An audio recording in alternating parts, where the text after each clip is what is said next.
Baik, hai, assalamualaikum warahmatullahi wabarakatuh. Apa kabar pada kalian semua? Saya harap kalian semua sehat-sehat selalu, murah rezeki, panjang umur, dan dijauhkan dari segala berbahaya. Amin, amin, ya robbal alamin. Oke, baik guys, semuanya di sini saya akan mereaction satu video, yaitu kita ambil daripada channelnya Info Bola Terbaru ya. Di sini judulnya kita baca, Alhamdulillah berkat Yusril bungkam TPN Ganjar mengakui kesalahannya. Sampai bilang ini. Coba kita dengar, kita tonton bersama-sama sambil kita komen ya guys.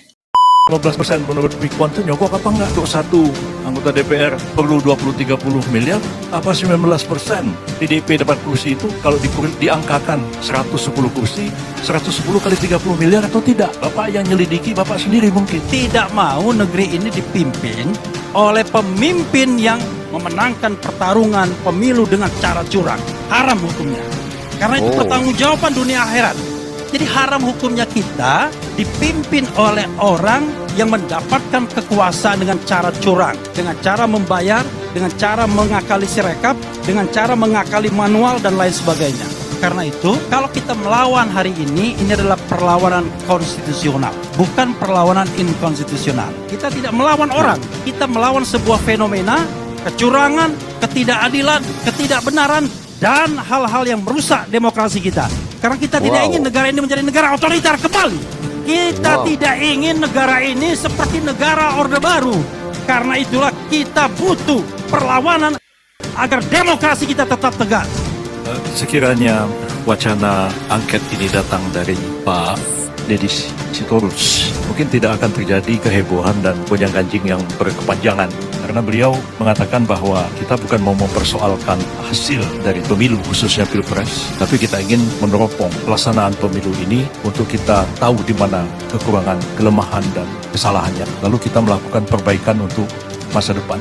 Saya kira kalau seperti itu, kita semua menyambut gembira, walaupun tentu ada tanda tanya juga. Sebab panitia angket itu sendiri dibentuk oleh DPR. Dan anggota panitia angket itu adalah prasi-prasi DPR itu sendiri. Dan kalau kita memang mau menyelidiki pelaksanaan pemilu ini betul-betul jujur, adil, seperti amanat konstitusi, tidak curang, tidak suap menyuap, tidak sogok menyogok, itu dilakukan pasti secara menyeluruh. Tidak hanya Pilpres, karena pemilu kita ini serentak. Pilpres, kemudian DPR, DPR Provinsi, DPRD, DPRD Kabupaten Kota, DPD. Dan tadi Pak Deddy Sitorus mengatakan semua ini uang. Untuk jadi anggota DPR pusat aja 20-30 miliar, kabupaten mungkin 4-5 miliar. Jadi panitia angket DPR yang terdiri atas partai-partai itu, yang malam ini ada 3 orang tokoh. Ada Pak Bivin dari PKS, ada Pak Deddy dari PDIP, Pak Maman dari Golkar. Mereka juga akan menyelidiki dirinya. PDIP dapat 19% itu nyogok apa enggak? PKS dapat 70% itu nyogok apa enggak? Golkar dapat 15% menurut Pikwan itu nyogok apa enggak? Kalau tadi dibilang untuk satu anggota DPR perlu 20-30 miliar, apa 19% PDIP dapat kursi itu kalau diangkakan 110 kursi, 110 kali 30 miliar atau tidak? Bapak yang nyelidiki, Bapak sendiri mungkin. Pak Maman akan nyelidiki dirinya sendiri. Lalu apa orang mengatakan ini cuma dagelan aja ini angket ini? Saya sebagai ketua partai PBB yang gak kebagian kursi, ya saya senang aja nonton. Oh, rupanya bapak-bapak ini dapat 19% nih, keluarnya 30 miliar satu orang. Ya PBB nggak dapat kursi, ya nggak satu perak pun keluar uang. Berarti ya kami partai yang paling jujur di Republik ini. Dibandingkan 3 yang hadir malam ini, Golkar, PDIP, PKS. Cuman karena angket ini digulirkan oleh Pak Ganjar, tidak didukung oleh Pak Mahfud, tapi disambut baik oleh Pak Anies. Dan fokusnya itu adalah kepada Pilpres. Lalu timbullah wacana. Saya ditanya, bisa nggak diadakan angket kecurangan pemilu? Saya bilang yang mau diangket siapa? Karena pasal 20A UUD 45 itu mengatakan bahwa angket itu adalah hak yang diberikan kepada DPR dalam konteks melakukan pengawasan terhadap pemerintah. Terus mau diangket KPU, KPU bilang, loh kami kan bukan pemerintah. Pasal 22E menjadi debat juga, apakah KPU itu bisa menjadi subjek pelaksanaan hak angket atau tidak. Itu debat konstitusional juga. Kedua, hak angket ini karena digulirkan oleh Pak Ganjar, kembanglah wacana. Ini bukan cuma sekedar angket, karena kita tahu bahwa kalau Pak angket atau interpelasi dilakukan, ujung-ujungnya kan bisa muncul pernyataan pendapat, samping rekomendasi. Yang mengatakan pernyataan pendapatnya itu ujung-ujungnya pemakzulan. Nah malam ini sih dari Pak Deddy kita nggak dengar pemakzulan, tapi dari wacana yang berkembang ujung-ujungnya adalah pemakzulan. Nah pertanyaan kita, hak angket ini akan berapa lama? Seperti misalnya hak angket tahun 2009 itu kan hilang tanpa rimbanya, nggak tahu di mana rimbanya, nggak ada kelanjutannya. Padahal pada waktu itu masih berlaku undang-undang angket sebelum berlakunya pengaturan angket dalam undang-undang pemilu, undang-undang MD3. Bubarnya DPR tidak menyebabkan bubarnya hak angket, itu menurut undang-undang hak angket yang lama dulu. Tapi kan hak angket DPT itu nggak tahu di mana kuburnya, di mana rimbanya, nggak ada hasilnya. Nah, hak angket ini kan bisa nggak ada tenggat waktu, bisa aja sampai lewat karena prosesnya kan lama. Ini masih reses, pembentukan panitia angketnya, segala macam, mengusulkan ini, paripurna, setuju atau tidak, pembentukan panitia angketnya, apalagi mau disusuli dengan pemakzulan. Panjang lagi, jangan-jangan lewat 20 Oktober, lalu panitia angketnya belum selesai, proses pemakzulnya belum selesai, masa jabatan presidennya sudah selesai. Menurut saya sih sebenarnya ini harus tetap dijaga kelangsungan negara kita ini. Tanggal 20 Oktober itu suka atau nggak suka, ya presiden baru harus dilantik. Kalau tidak akan terjadi kevakuman kekuasaan yang tidak menguntungkan siapapun di negara kita ini. Sebab presiden habis masa jabatannya, menteri bubar, triumvirat bubar, yang ada tinggal Panglima TNI dan Kapolri, nggak tergantung pada masa jabatan presiden. Ya, ini di tangan mereka lah kekuasaan negara ini dalam situasi vakum. Nah, itu yang saya kira harus kita pikirkan dalam-dalam tentang penggunaan dari hak angket itu sendiri. Kalau kita lihat juga pelaksanaan angket yang berdasarkan pada pasal 20A dari Undang-Undang 45 itu selain memang akan memakan waktu, tidak berujung, tapi gonjang-ganjing politiknya kita nggak tahu akan kemana. Pasti keributan-keributan yang akan terjadi, protes-protes akan terjadi. Dan karena itu saya sebenarnya tidak cenderung mengatakan harus melakukan hak angket kalau memang hak angket itu ditujukan untuk hasil menyelidiki kecurangan dan ujung-ujungnya kan adalah hasil pemilu itu sendiri. Saya memang pernah berpendapat, dan tadi dikutip oleh Pak Refli Harun, itu tahun 2014 sebagai ahli dan dihadirkan di MK. Pada waktu itu saya mengatakan MK itu mestinya tidak lembaga kalkulator. MK itu bisa membatalkan hasil pemilu kalau pemilu itu kecurangan.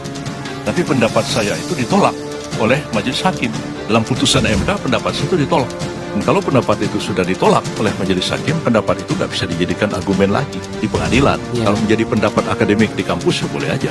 Jadi secara hukum dia nggak bisa dipakai lagi.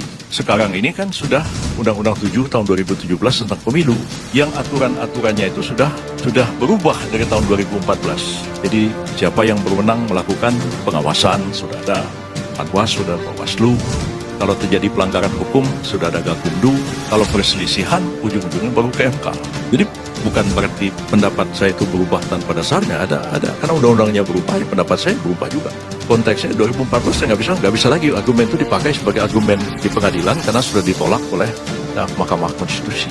Nah jadi bagi saya sebenarnya kalaulah ada anggapan bahwa pemilu ini terjadi kecurangan yang didalilkan itu TMS begitu ya silakan saja TMS itu dibawa ke Mahkamah Konstitusi itu dibuktikan.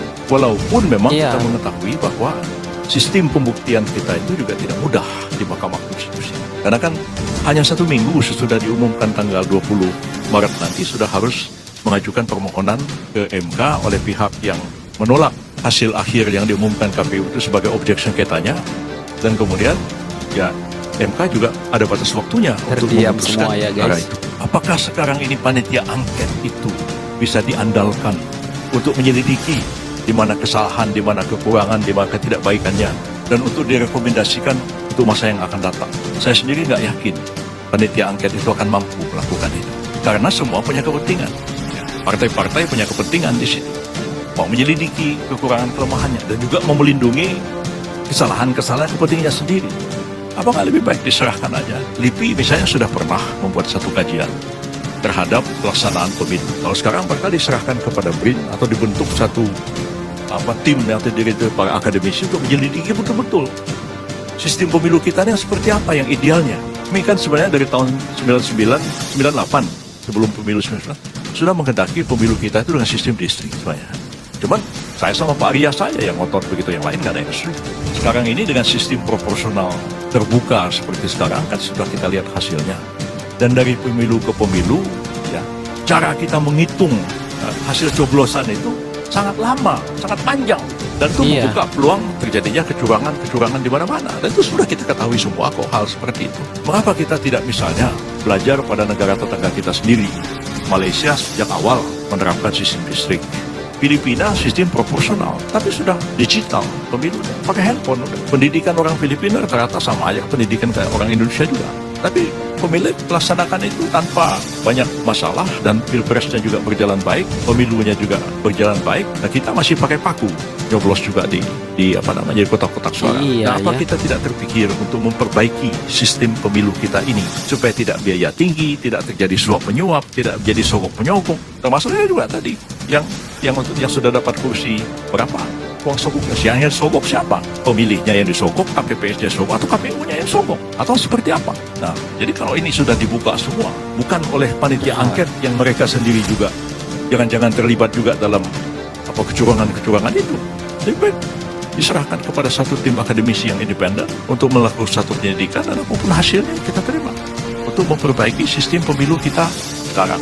Dan sehingga Pak Prabowo juga dalam beberapa kali pidato mengatakan, ya bagaimana kita harus memperbaiki sistem pemilu kita, sistem demokrasi kita, ya yang akan datang ini supaya hanya orang jangan yang bisa jadi politisi pemimpin itu hanya kalau nggak orang yang punya akses pada kekuasaan, orang yang punya duit. Bagaimana supaya ini bisa masuk? Orang-orang seperti saya ini kan produk awal 98 yang bisa masuk ke arena politik, duit nggak punya. Bapak saya disebut di Jakarta ini nggak ada yang kenal nama bapak saya. Kalau Gibran disebut orang tahu itu anak Pak Jokowi. Tapi ya gimana? Tapi kalau sekarang secara sulit untuk muncul ke permukaan itu ya kecuali barangkali orang populer karena dia influencer atau dia artis atau dia apa direkrut oleh sebuah partai. Tapi ya kemampuannya seperti yang kita lihat di anggota DPR sekarang. Nah, gimana kita mampu melahirkan kader-kader politik yang kita harapkan nanti juga akan baik, ya direkrut dengan baik dan baik bagi kepentingan bangsa dan negara kita ke depan ini. TPD respons Yusril soal pihak kalah Pilpres tak bisa gunakan hak angket, bodohi masyarakat. Koordinator Tim Pembela Demokrasi Indonesia, TPD, Petrus Celestinus menyerang pakar hukum tata negara sekaligus Dewan Pengarah Tim Kampanye Nasional, TKN, Prabowo Subianto Gibran Raka Yusril Iza Mahendra.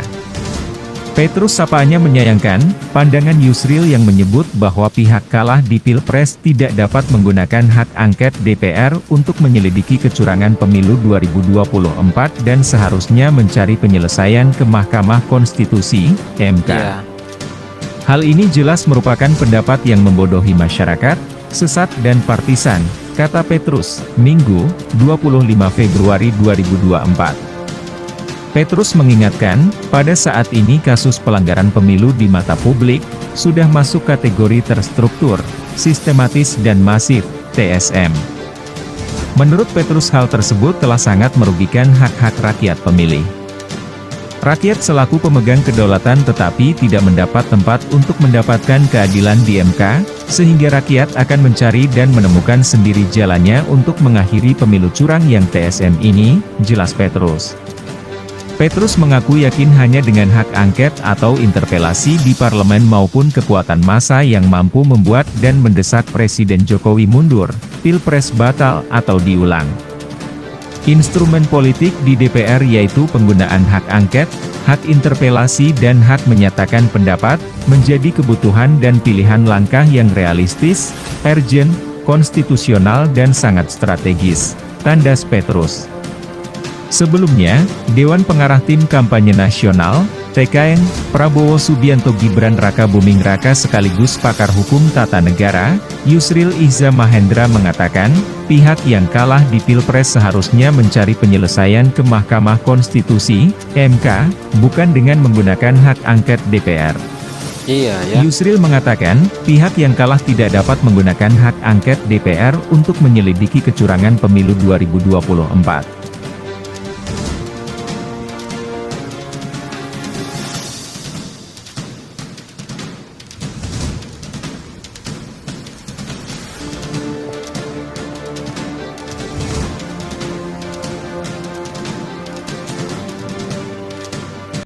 Ya, baik guys. Ya itu dia Prof Yusril kasih paham tim pemenangan Ganjar dan tim pemenangan Anies ya soal hak angket ya yang mau digulirkan ya. Tetapi hak angket itu memang akan berakhir ke pemakzulan ya, dan kata Prof Yusril ya memang itu tidak mungkin karena waktunya ya terbatas juga ya kan, karena presiden ataupun masa jabatan presiden ini sampai Oktober ya kan. Terus mau menggunakan hak angket terus pokoknya panjang deh Ya panjang pokoknya ceritanya, panjang prosesnya ya guys. Belum sampai Oktober sudah selesai presidennya, siapa yang mau dilengsarkan ya kan. Tapi itulah ya, terbaik buat Prof Yusril yang membungkam TPN Ganjar dan TPN Anies ya. Keren. Jadi gimana nih menurut kalian? Masih bisakah mereka-mereka ini menggunakan hak angket? Kalian bisa komen di bawah. Dan oke guys, mungkin itu saja untuk video kali ini. Sekian, terima kasih. Assalamualaikum warahmatullahi wabarakatuh. Ya kalah sih ya sudah kalah ya kan. Apalagi, aduh, parah.